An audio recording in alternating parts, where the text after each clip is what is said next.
Heyo, Omnidogs and Omni Kittens. It's Omnidog here with my better late than never best of 2024 books.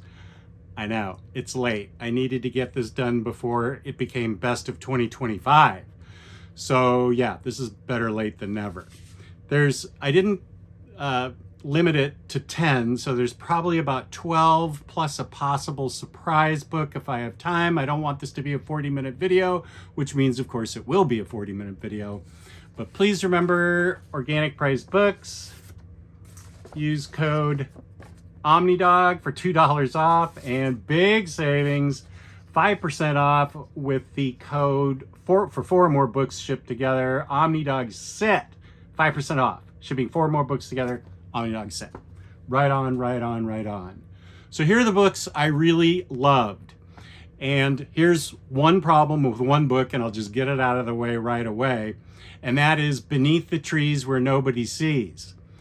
I loved it. It's totally worth getting, but I read it on Hoopla, and I can't show you anything from Hoopla because my library card has expired, and so Hoopla doesn't work without it. I got it from a neighboring county because my library doesn't keep it, carry it, have it, Hoopla. So I highly recommend Beneath the Trees Where Nobody Sees. It's been described as the world of Richard Scarry meets Dexter.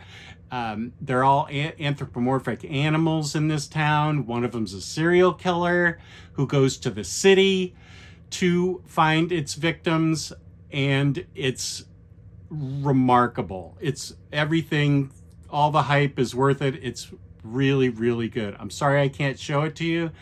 I'm sure it'll come out in a deluxe edition at some point when I will get it. You can get it in trade paperback right now. Beneath the Trees Where Nobody Sees. Imagine it right here.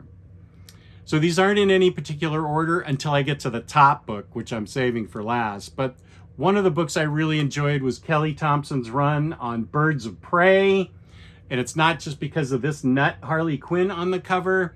Kelly Thompson, once again, shows she has a real feel for comic book characters.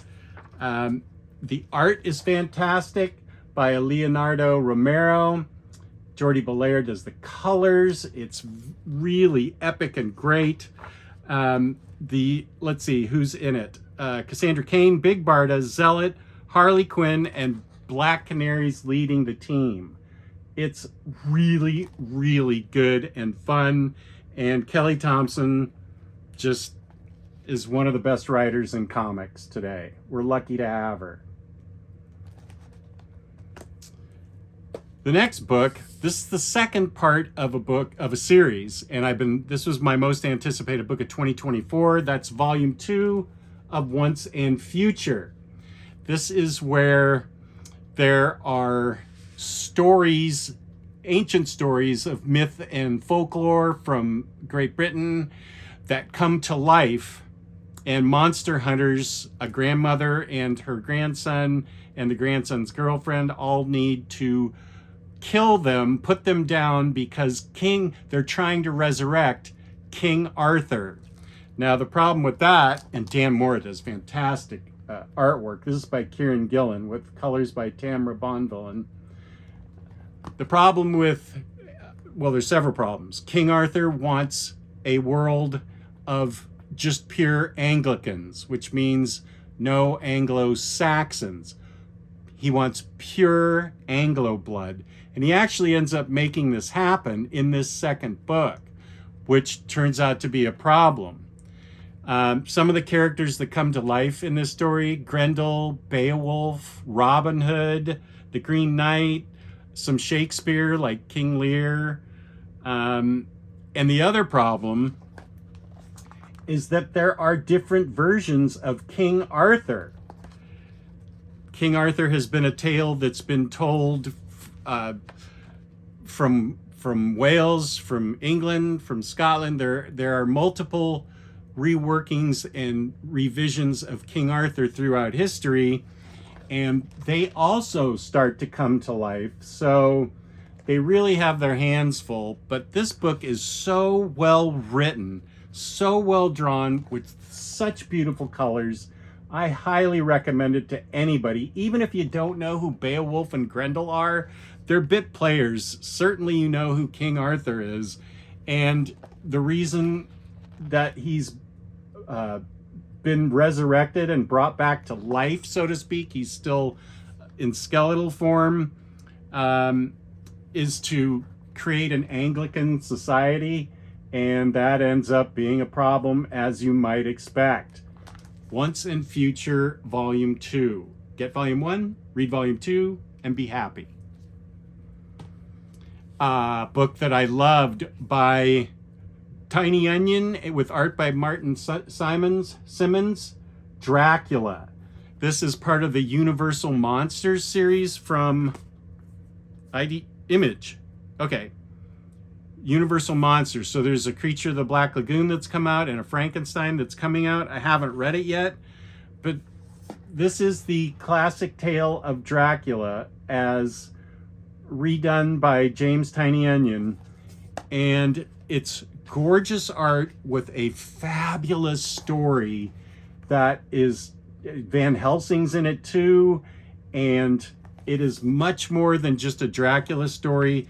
Dracula is there. This is in, I would say, the late 19th century is when this takes place, but this is a brilliant book that has to deal with the spell that Dracula casts upon these women and the effect that it has on the father of one of these women, and how they actually have to go find Count Dracula and take him down.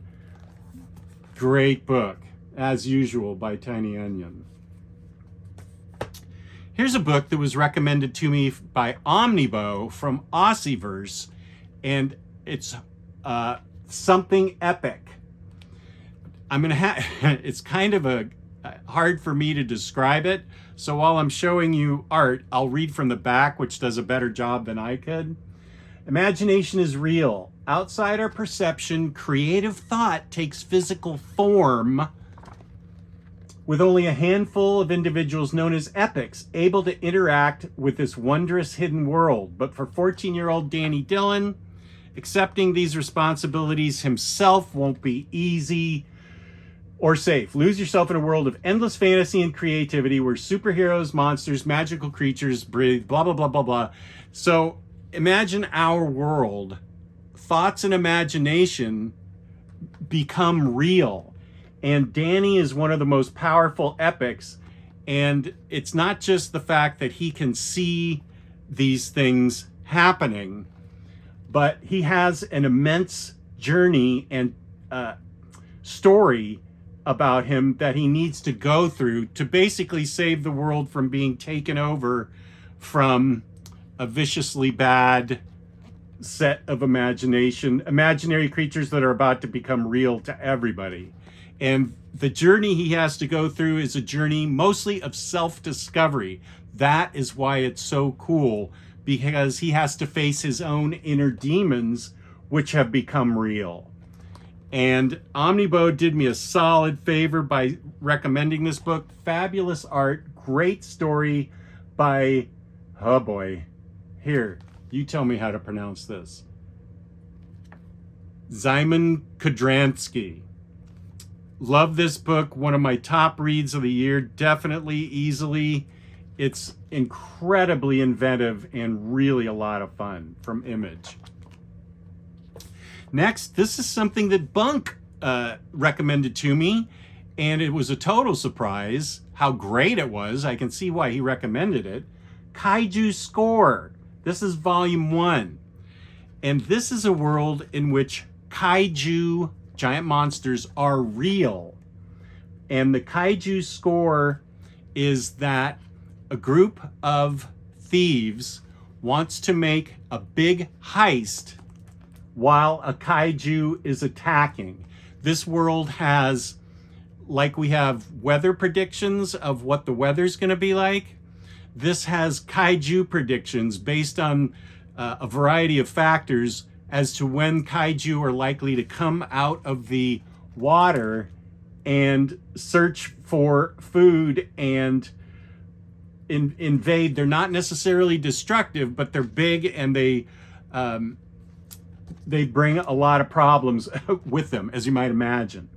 So what these guys want to do is go to Florida while a kaiju comes ashore, and you're supposed to evacuate, and it's just a minor presence of security at a museum where what they want is located.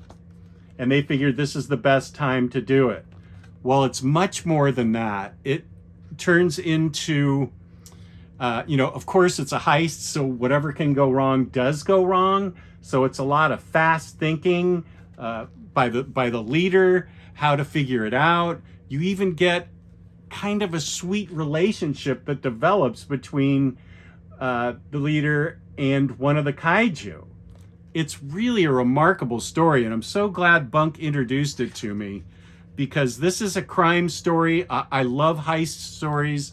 This is a heist story that is super imaginative, by James Patrick, with art by Rem Brew. And this is volume 1, called A Monster Affair. I really, really highly recommend this. This is a book that, if you are just even remotely interested in crime, this is obviously more than just a crime book. This is a fun, exciting, whole mishmash of kaiju related things. I love this book, and I'm not necessarily the biggest kaiju fan. I mean, kaiju are fine as far as kaijus go, but wow, this book, remarkable. Book 2 of Night Eaters came out. This one's called Her Little Reapers. Pretty sure that and it came with a really good book plate from Marjorie Liu and Sana Takeda, who did Monstrous together. This involves a pair of siblings who were born to what they thought were normal parents, and it turns out they are not normal at all. The brother and sister just want to live their normal lives, and they get involved. I don't want to spoil what their parents really are, but this is a horror comic that is just really amazing and really well done. I can't wait for book 3. So far, books 1 and 2 are out. This is hardcover, the PX Previews edition, which got me a really cool book plate. So they have to go through a variety, the siblings have to go through a variety of levels to ultimately get to what their true purpose is. And it is just a wonderful horror fantasy comic that is beautiful to look at, fantastic to read. The brother and sister discover their true selves, and it becomes something that empowers them. Their parents are very much characters, not only characters in the book, but just like very, really funny characters. Kind of funny. They're funny with each other. But this involves wizards and demons and magic and evil and good and everything you want in a good horror book. The Night Eaters, Her Little Reapers. Definitely recommend that. Continuing to knock it out of the park, Poison Ivy by G. Willow Wilson. Books 3 and 4 came out last year. This has fabulous art by Marcio Takara and colors by Arif Prianto. And the lettering is really cool here too. Poison Ivy this is book 3. It was supposed to be a limited series, but then it became so popular they're making it an ongoing. How can I explain this? She tries to make the world a better place with her typical Poison Ivy thoughts of terraforming the whole planet, and it blows back in her face rather badly. But this is fun because not only, oh boy, look at this art. Poison Ivy ends up trying to redo what she did. She has to find a cure for it, and she thinks only, and she does know that only she has the powers to do it, to create the cure for what she's done. She ends up having Solomon Grundy and Killer Croc as partners in this, along with Janet from HR, who's along for the ride.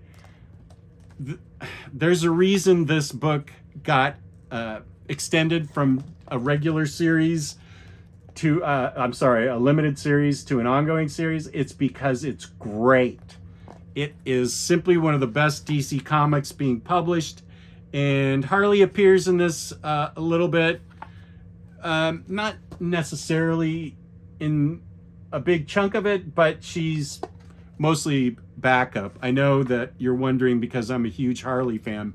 Here's Solomon Grundy, but she's Poison Ivy's the main character. It doesn't deal, it deals with a little bit about their relationship, but ooh, I don't want to show that because that shows who's come back. There's another villain in the book, and book 4, which came out last year but I read this year, is also great. So high recommendation on Poison Ivy. What a great book this is. Secret Six by Gail Simone, Omnibus. Secret Six. Gail Simone knows how to write, and she takes this cast of characters, which actually evolves. Deadshot, Bane, the Countess, I think she's called. These are Catman. These are like D-list, except for Bane, and Deadshot. These they're problem solvers. They're sort of like Suicide Squad, only much different. I mean, you can say it's sort of like Suicide Squad, only they're not tasked to do something and they're going to end up getting killed by the bombs in their neck. Amanda Waller has nothing to do with this. They are formed as a group, and as I said, the cast does change. Scandal Savage and Ragdoll, and all these characters appear in it. This was one of my it was my favorite omnibus of the year, and I actually did read quite a few. Secret Six by Gail Simone just is absolutely amazing. Tons of fun. They're out to save humanity without killing each other. As I said, the cast can change a little bit here and there. Bane doesn't show up till a little bit later. And I can't say enough. I did a review on it. So if you're interested, you can go back into my library and look for the Secret Six omnibus review. Just tons of fun, really, really easy to read and really fun. I guess I could say the word fun more if I tried, probably. Fun, it's fun. Did I say it was fun? Yeah, and this is just the first half. The second half will be collected at some point. I'm not getting rid of my trade paperbacks just yet, because this is just like the first 2.5 trade paperbacks. First 3, not quite the full first 3 trades. So awesome. Secret Six, get it. Here's something that I knew nothing about, bought it blindly, loved it. Guer. Who is the glowing man?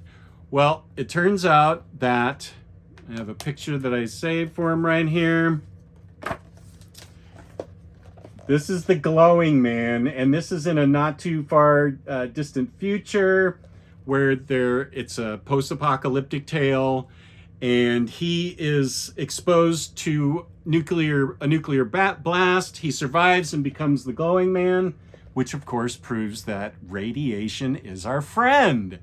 Spider-Man, Hulk, glowing man, and Geiger. So there's a whole Jeff Johns does a great job world building in this post-apocalyptic future where the glowing man is a force for good, and it's a bit of a free-for-all. Although in Las Vegas there are still casinos that exist mostly as separate empires of the people in charge of them. And the art by Gary Frank is great. And I'm not necessarily the biggest Gary Frank fan, but I've become a big fan of his. This has even a two-headed dog that becomes the glowing man's friend. Obviously mutated from radioactivity, because radiation's our friend, even to doggies. He's kind of a urban legend come to life, and he can turn his powers on and off.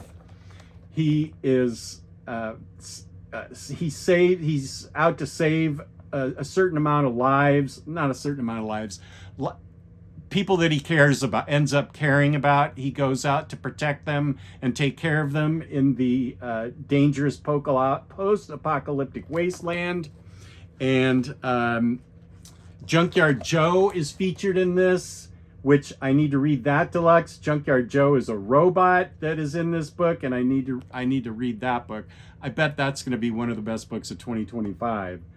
So, Geiger, Rousing Success by Jeff Johns. I totally dig it. I know there's more Ghost Machine books. I don't know what else ties into this particular world besides Junkyard Joe, but I am a fan of the world that he has built, as it is really, really imaginative and well done.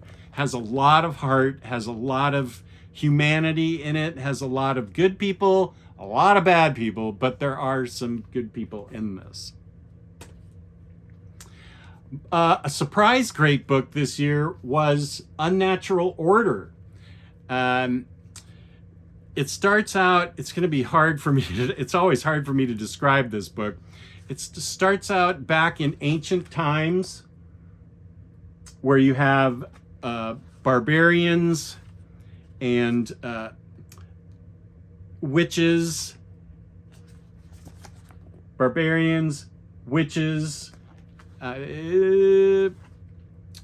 people who can manipulate others. It is a book that starts out in medieval times with a bad guy known as the Druid. Now, this has one of my favorite plot devices. There's a thinning in the world where you can go into the future or come back from the future, and the Druid wants to go into the future. And I'll explain in a second why. Because a soldier or a military man from our time period, who's pictured right here, ends up falling through that thinning and goes back into time. And it's kind of like there's a group of people that have banded together to fight the Druid because he's laying waste to their world back in medieval times. But what the Druid really wants is to go into the future to get our nuclear technology to help him become a god and really rule the earth. So the soldier is able to not only help them in the past, but when he pulls the band of heroes, for lack of a better word, into the future, they become what they would be in the future. And it's really, that's where they have to fight the Druid in the future as their selves in the future. And I'm trying to remember if they keep their, they're all, now you can see what they look like here in the future. It's really well told and well done with really nice art. This is written by, okay, wait, blah, blah, blah, blah, blah, blah, blah, blah, blah, blah, blah. Christopher Yost, art, Val Rodriguez, colorist, Derba Kelly, letterer and world. The lettering's really important in this book, as you'll see when you read it. But this dates back to the time of Hibernia and the Romans, and it goes a little bit back and forth between now and back then. I think this is a remarkable achievement, and I am looking forward to book 2, because if I'm not mistaken, this ends on it ends on a bit of a cliffhanger. To be continued in volume 2. Okay, good. Yeah, I genuinely love this. I feel like I talked about it before in a video, but I'm a big fan of Unnatural Order from Vault Comics. Then we have the best Riddler story ever written, Riddler One Bad Day by Tom King, and art by Mitch Gerads. Oh, this is the one Jewish Dragons got for me. Thank you, Jewish Dragons. Signed by Mitch Gerads, however. This tells a story of how the Riddler thinks he has upped his game to the level of which Batman has no power over him. He thinks he's above the police department. He's above Batman. And for a while, he actually is. And does despicable things and becomes power mad, drunk with... it's a very murdery Riddler that we have on our hands here. And then the ending shows what I feel like is the badassest Batman ever. And I don't want to spoil it, but wow. Best Riddler story ever. I highly recommend it. And of course, the art's great, and I am an unapologetic big Tom King fan. But this is solid gold. 1 second, please. Just 2 more books left. Speaking of Tom King, I think these came out in 2023, but I only read them in 2024. Greg Smallwood and Tom King nail it on The Human Target. The Human Target takes the place. He's called the Human Target because he takes the place of someone that is a businessman, a politician, someone that's targeted, and they get wind of it, to be murdered. He takes their place and is able to foil the assassination. Here you can see a headline: Luther foils the assassination plot, when it was really the Human Target. But somewhere in there, the Human Target ends up swallowing the poison that was intended for Lex Luthor in the drink. He thought he saved him a different way. And so he only has 12 days to solve his own murder. And this brings in several characters. One thing Tom King and Tom Taylor do really well is take C and D list characters and makes them super interesting. He brings in Ice, the superheroine Ice, to help the Human Target. And of course, they fall in love over the course of the 12 days, because why not? He's only got 12 days to live. And Guy Gardner is in this because he's the jealous ex-boyfriend of Ice. So Guy Gardner's in this. There's a bunch of... I feel like Martian Manhunter's in this too. Blue Beetle's in this. There's a lot of JLI members in this.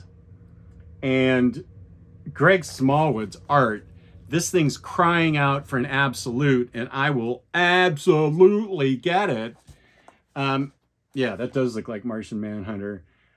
This was one of my, obviously one of my favorite reads of the year, and I think you'll love it. It's a a murder mystery thriller that has characters written so interestingly that normally you'd not give them another thought. Like, I mean, Ice is okay, but when did Ice get this interesting in this book? So it's 2 volumes, art and story, fantastic. Great, great murder mystery thriller by Tom King and Greg Smallwood. Wow, I love this. And I got them in standard hardcover, so you're welcome for the absolute that this thing is going to get.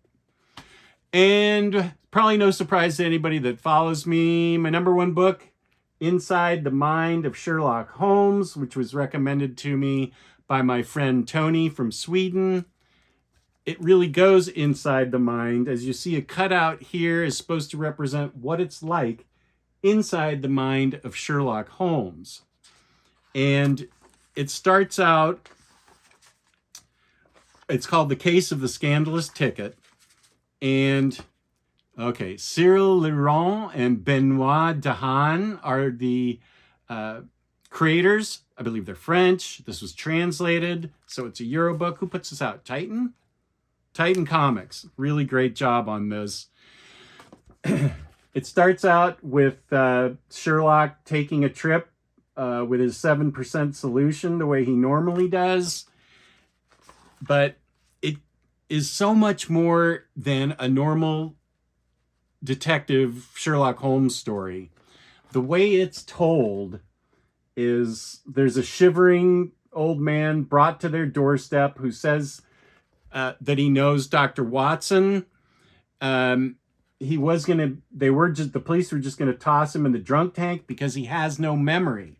But here's where it gets so cool, is that this red thread aligns all throughout the book to show you how Sherlock comes to the conclusions that he comes to and how he ends up solving the case.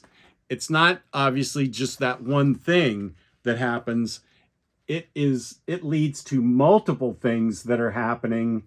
And I even learned a little history about the Opium Wars back in the late 1800s between China and Great Britain, or England as it was called at the time, which I actually didn't know. But this is the way that they show what's going on inside the mind of Sherlock Holmes. It's kind of interactive. There are like Mad fold-ins to do. If you ever remember reading Mad magazine, there are, but it's not, it's a fun interactive thing. But it's not a gimmick. It helps you take part in the solving of the crime. He plays his violin. That's the way he is able to figure out some things that happen. And here's that red thread that goes throughout the book that leads you to figure out, help follow along how Sherlock Holmes solves the crimes. How he is figuring out the crime and how to solve it is really what it is. This thing's remarkable. It's a remarkable achievement. It's easily my book of the year. I knew it as soon as I read it that it was my book of the year, and I can't recommend it enough. This is a 100% brilliant book that I am extremely pleased to say book of the year for 2024. Thank you for watching. Peace and love. I hope you all have a good 2025. Maybe you can check out some of these 2024 books that I enjoyed. I appreciate all of you. Please hit the like button. Feel free to subscribe. Hit the notification bell so you know when these videos go live. And feel free to comment, as I always appreciate comments. So peace and love, peace and love. Thank you for watching.